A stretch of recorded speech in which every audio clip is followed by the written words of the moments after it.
পুৱতি তৰা ধাৰাবাহিকখনৰ আজি নিশা আহিবলগীয়া এপিছডৰ প্ৰমো বৰ্তমান মুকলি হৈছে।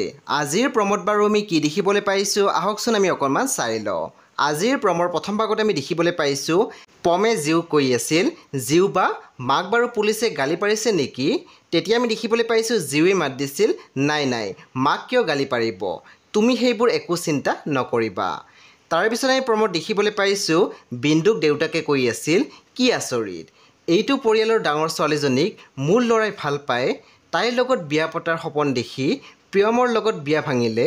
তাৰপিছত আমি প্ৰমোত দেখিবলৈ পাইছোঁ প্ৰজ্ঞাই মাকক কৈ আছিল, তুমি মই যিটোলৈ ভয় কৰি আছিলোঁ সেইটোৰ পৰা তুমি বাচি গ'লা আৰু ফচি গ'ল সেইজনী। সেই বন্ধু বান্ধৱীসকল আজি নিশা 9 বজাত ৰং টিভিত আহিবলগীয়া পুৱতি তৰা ধাৰাবাহিকখন খুবেই বেছি ইণ্টাৰেষ্টিং হ'বলৈ গৈ আছে, সেয়ে আপোনালোকে চাবলৈ একেবাৰে নাপাহৰিব। পৰৱৰ্তী আপডেটৰ বাবে আপোনালোকে মোৰ চেনেলটো ছাবস্ক্ৰাইব কৰি কাষত থকা বেল আইকনটো টিপি দিবলৈ একেবাৰে নাপাহৰিব আৰু প্লিজ আপোনালোকে মোৰ ভিডিঅ'ত এটা লাইক কৰি দিব।